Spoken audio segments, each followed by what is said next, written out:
Assalamualaikum warahmatullahi wabarakatuh. Nama saya Veranita Sagala, dosen tetap di Universitas Pembangunan Pancabudi di program studi Arsitektur, Fakultas Sains dan Teknologi. Saya dosen sejak tahun 2019. Video ini adalah salah satu unsur pernyataan diri dosen unjuk kerja Tridharma Perguruan Tinggi dalam bidang pengajaran yang menjadi salah satu syarat untuk sertifikasi dosen di tahun 2002. Kali ini saya akan menjelaskan rencana pembelajaran semester atau RPS yang telah saya susun dan juga cuplikan video saya saat saya mengajar di kelas. Saya mengajar mata kuliah Studio Perancangan Arsitektur 2 yang merupakan mata kuliah bagi mahasiswa di semester 4 yang berbobot 6 SKS. Studio Perancangan Arsitektur 2 adalah kelanjutan dari Studio Perancangan Arsitektur 1 yang meningkatkan kompleksitas rancangan. Penekanannya adalah analisis, sintesis, pemrograman ruang, dan pengembangan konsep yang terpuji. Output yang diwujudkan dalam gambar, model 3 dimensi atau maket, dan presentasi desain yang komunikatif. Kompetensi inti yang dibangun yaitu berpikir desain atau design thinking yang interaktif, yaitu coba, uji, dan revisi. Di mata kuliah ini mahasiswa juga belajar untuk memiliki kemampuan kritik dan responsif, menerima umpan balik, dan memperbaiki rancangan. Tujuan mata kuliah ini adalah agar mahasiswa mampu merancang bangunan publik bertingkat sedang dan mensimulasikannya dalam bentuk 2 dimensi dan 3 dimensi dengan teknik presentasi digital. Mata kuliah ini merupakan mata kuliah berbasis proyek desain bangunan massa tunggal namun multifungsi. Mata kuliah ini menekankan pada proses perancangan dengan memperhatikan konteks lingkungan sekitar kakak. Selain itu, mata kuliah ini juga menekankan kepada proses analisa kebutuhan ruang secara detail berdasarkan aktivitas dan dimensi pengguna sesuai standarisasi yang berlaku. Pada mata kuliah ini, mahasiswa dilatih untuk memvisualisasikan rancangannya menggunakan teknik manual dan digital dalam bentuk gambar maupun maket. Capaian pembelajaran yang ditekankan di mata kuliah Studio Perancangan Arsitektur secara sikap memiliki etika akademik, komunikasi baik, kerja kolaboratif, dan sikap religius dalam proses belajar. Dalam aspek pengetahuan, mahasiswa diharapkan memiliki pengetahuan konsep perancangan arsitektur, estetika bentuk ruang, dan dasar integrasi aspek teknis. Untuk keterampilan umum, mahasiswa mampu merumuskan masalah, menyusun argumen desain, dan menyajikan alternatif solusi. Dan untuk keterampilan khusus studio, mahasiswa diharapkan mampu mengembangkan konsep menjadi rancangan yang teruji seperti diagram, sketsa, model, hingga gambar. Materi pembelajaran pada kuliah ini berisi 14 materi, 1 kali ujian tengah semester dan 1 kali ujian akhir semester. Mata kuliah ini berbasis proyek dan latihan. Materi kuliah yang disampaikan adalah di pertemuan pertama pengenalan tugas, penyampaian visi misi prodi, profil lulusan, data tertib, kontrak belajar, dan uraian kegiatan perkuliahan selama 1 semester, dan juga pengantar prinsip dasar proses perancangan. Di pertemuan kedua, materi yang disampaikan adalah tahapan dalam proses perancangan. Di pertemuan ketiga, materi yang diberikan adalah survei dan analisa lapangan.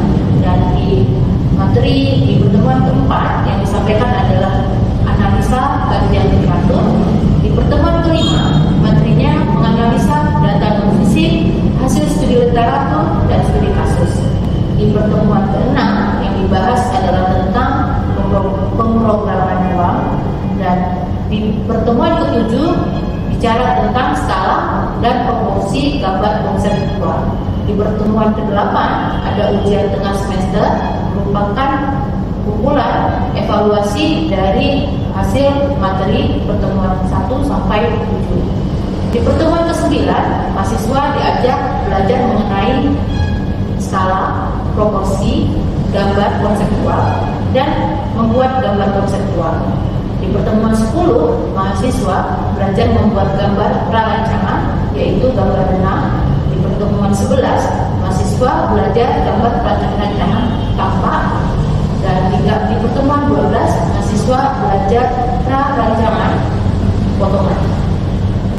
Di pertemuan ke-13, mahasiswa belajar tentang gambar prarancangan rencana.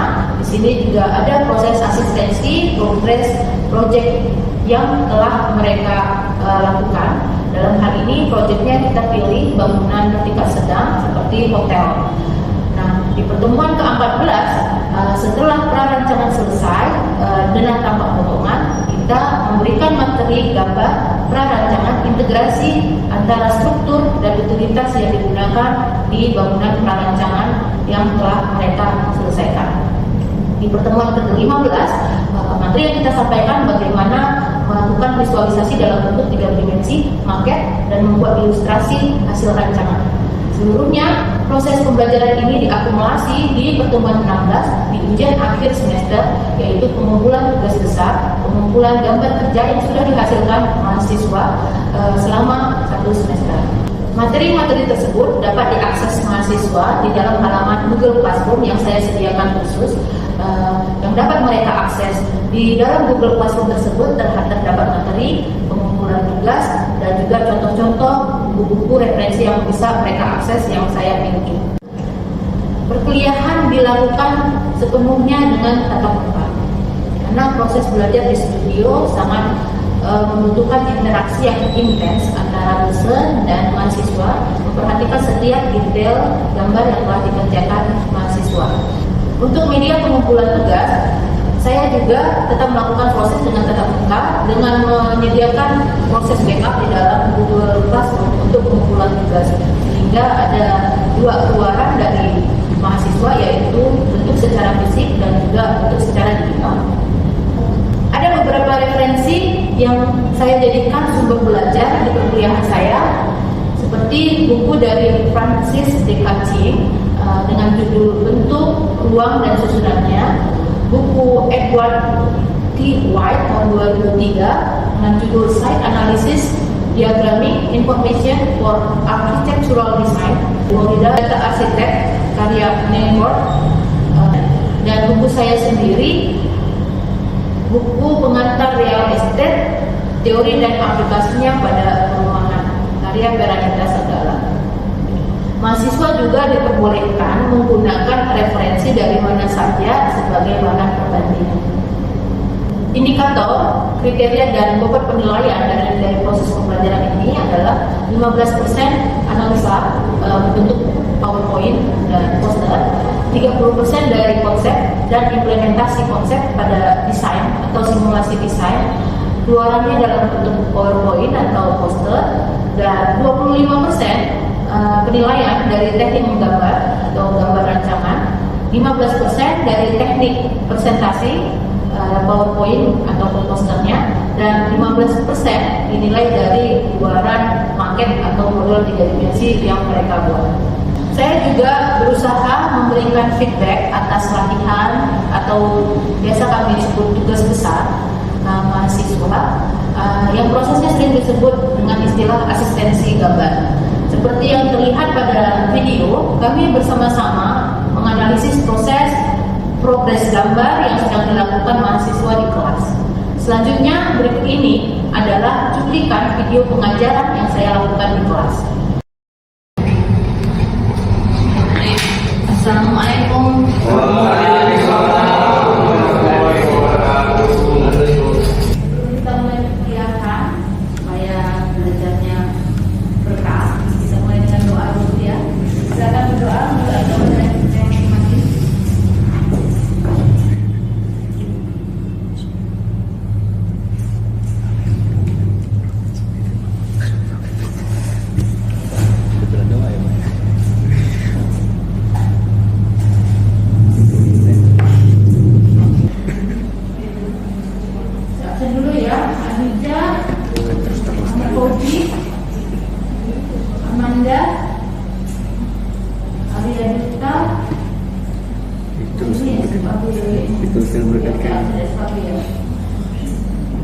Hari ini kita kuliah studio perancangan arsitektur 2, pertemuan 2. Ya, topik kita hari ini adalah tahapan dalam proses perancangan. Minggu lalu kita sudah belajar tentang pengantar apa yang akan kita jalani nih di perkuliahan studio perancangan arsitektur ya. Kita bicara tentang budaya studio, bahwa studio ini beda dengan mata kuliah yang lain ya. Ini adalah inti dari kuliah di arsitektur ya. Budaya studio itu ya budaya kita mengerjakan tugas asistensi ya. Jadi sangat perlu disiplin kerja, praktek. Kemudian di dalam kita studio kita ada etika dan kritik ya. Ya siap menerima perubahan-perubahan dari saat asistensi ya, boleh itu dari dosen ataupun sesama kalian, harus terima solusi apa ya, upaya-upaya untuk melakukan perbaikan. Nah di dalam proyek kita juga ya harus ada yang paling fatal itu tidak boleh melakukan plagiarisme ya. Kita memang tidak belajar amati, tiru, modifikasi. Kemudian komunikasi ya, di dalam proses kita belajar di studio harus ada komunikasi ya. Boleh dalam bentuk WhatsApp group ataupun e-learning.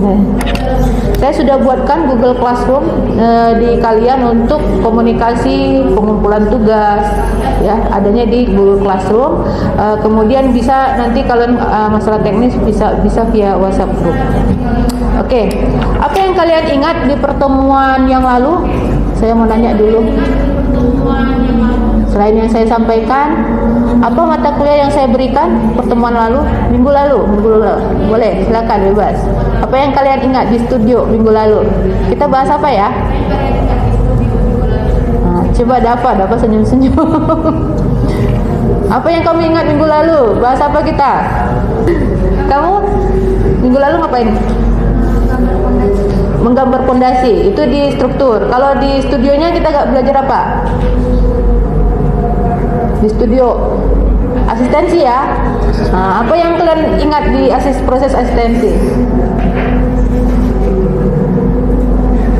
Apa yang penting diperhatikan? Kamu perbaikannya apa saat asistensi? Ya kamu. Kalau renang kamu kenapa? Kurang tinggi. Nah itu ya salah satu contoh dari proses ini tadi ya, etika kritik ya, melakukan perubahan. Baik. Nah hari ini kita, saya ingatkan kembali ini kontrak belajar budaya studio ya. Hari ini kita akan membahas mengenai, kita review ulang ya, mengenai tahapan proses perancangan secara lebih rinci apa prosesnya.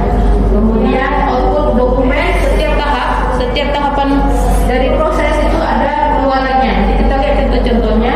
Kemudian latihan. Jadi langsung praktek ya di studio. Prinsipnya kita harus melakukan praktek. Nah ini gambarannya kita harus melakukan praktek. Nah ini gambaran tahap yang kita lakukan di dalam proses perancangan. Yang pertama memahami masalah dan tujuan. Proyek kita di studio perancangan ini adalah membuat apa? Perancangan hotel ya. Masalah itu salah satu yang memahami tujuannya apa. Masalah di perancangan hotel apa? Coba kamu masalahnya apa? Di perancangan hotel. Di tampaknya bagian ruangan kamar. Nah itu salah satu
ruangnya, aktivitasnya apa di dalam, programnya apa saja di dalam, itu masuk ke pemrograman.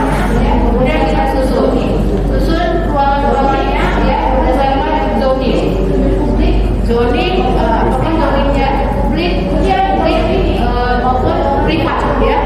Kemudian di konsep ini dari pemrograman kita pindahkan, jadi kita gabung hasil dari analisis dan program kita gabung dalam bentuk ini bahan masa seperti ini gambarnya, ya. Kita ini dari hasil program keluarnya dari bahan masa. Jadi konsep tadi keluarannya sudah zoning, ya. Ini keluarannya sudah sampai UTS, keluaran mereka sudah sampai di sini. Dalam UAS ada bentuk pengembangan komunikasi dalam bentuk gambar, IPD maupun 3 dimensi atau visualisasi perspektif, ya. Dan juga dalam bentuk maket. Jadi secara umum dalam tahapan proses perencanaan, ini ada 5 tahapan nih kita lewati. Konseptual, ini yang tadi program, zoning, bahan masa. Nah, perancangan itu kalau kita review pertemuan di semester studio sebelumnya ada denah, dan apa lagi? Gambar perancangan. Angka, potongan itu adalah gambar perancangan. Dan gambar potongan itu perancangan. Kemudian masuk ke basic design. Gambar detailnya, gambar detailnya rencana perabot, rencana lantai, apa lagi? Rencana ini apa? Pamor, rencana dinding, kemudian rencana atap detailnya. Kalau sudah perabot, baru setelah rencana gambar detailnya. Kalau sudah perabot perabotnya, ya. Rencana pola lantai, maka kalian buat detail pola lantai. Itu masuknya di basic design dan DD, ya. Antara basic design dan DD, ya. Ini nanti prosesnya tender, proses drawing ini nanti prosesnya setelah proses perancangan selesai. Jadi kita akan fokus di 3 hal ini saja. Kalau di sini nanti depan tahu ya sampai basic design. Keluaran kita adalah sampai basic design ini. Ada yang mau ditanya sampai di sini? Nggak ada? Cukup jelas? Jelas, ya. Ini tahapan konseptual, ya. Kita membuat konsep narasi dalam bentuk narasi, kemudian zoning awal, mana yang publik, privat, servis, bagaimana sirkulasinya, ya. Kemudian dari sini keluarnya adalah sketsa bahan masa, bentuknya gimana. Nah, ini juga selain dari zoning masuk dari analisis fisik, ya, analisis fisik atau analisis tapak. Kemudian masuk ke ini juga di dalam konsep kita bahas nih mau tema apa desain kita. Hotelnya mau tema misalnya langgamnya modern atau klasik, gitu, ya. Atau mengambil langgam yang ada di Istana Maimun biar harmonis dengan lingkungan sekitarnya atau kontekstual, boleh.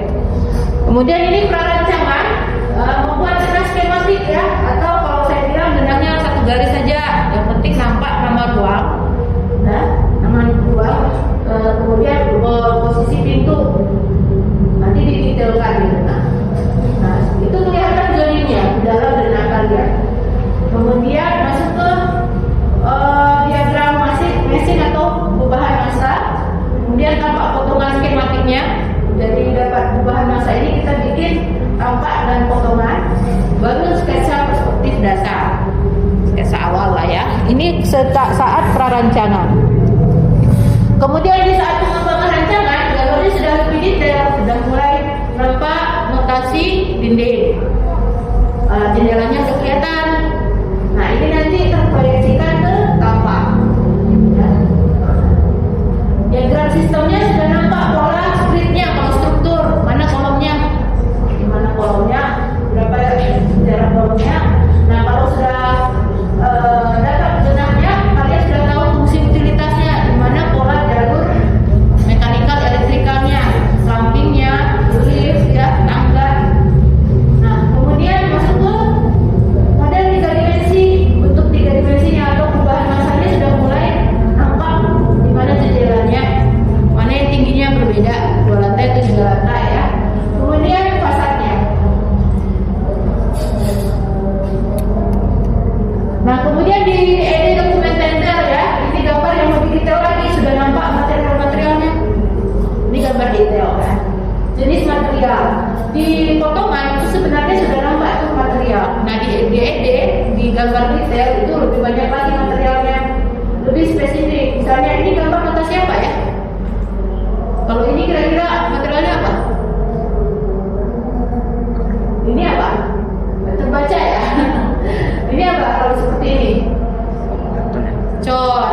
sebeton ya, sebeton.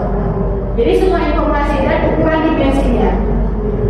Dimensinya berapa? Kemudian as-built drawing. Ini contoh as-built drawing, gambar revisi akhir ya. Jadi, nah bisa lihat saja di saat lapangan gambar kita, ketika di lapangan itu ada penyesuaian. Jadi as-built drawing adalah gambar ketika dikerjakan, dilaksanakan di lapangan.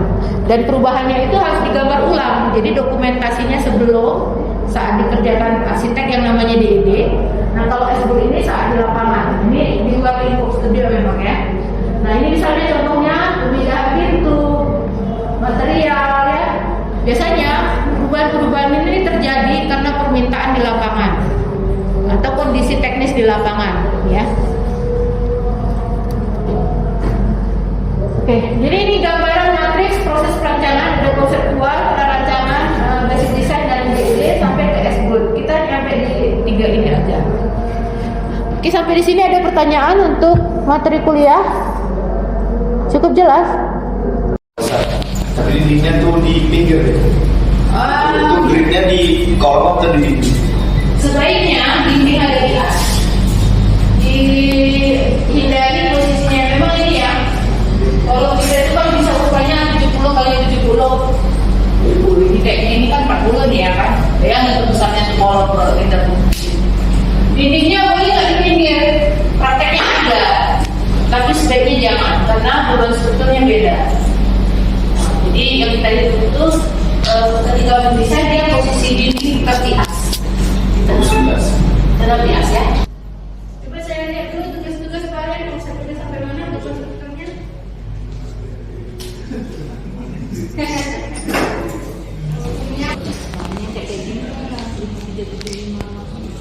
Kenapa ini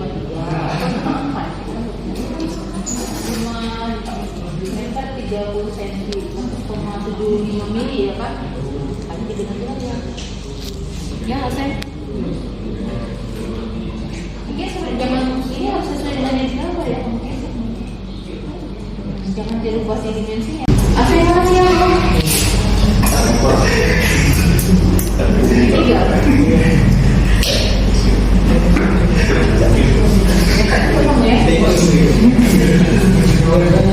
Kalau modelnya begini, grid kamu itu berarti juga ini di situ. Buat gridnya, ukuran apanya perlu enggak?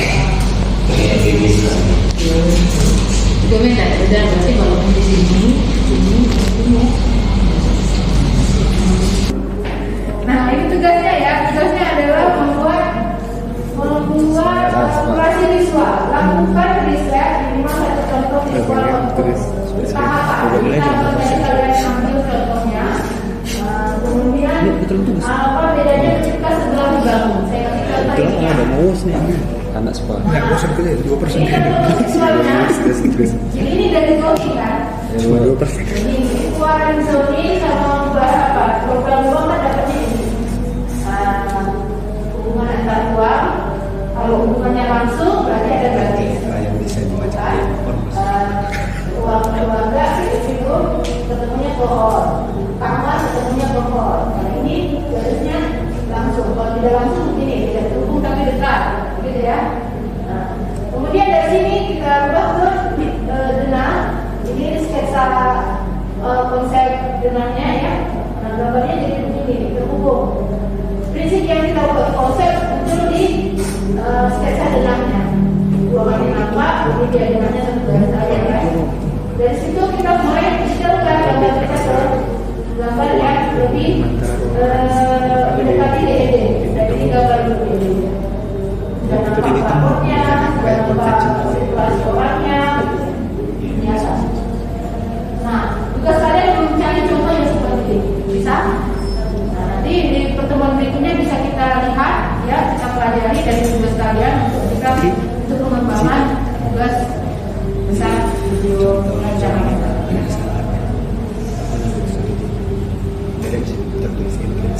Baik, untuk memperdalam pengetahuan kalian tentang materi ini boleh dibaca ya seperti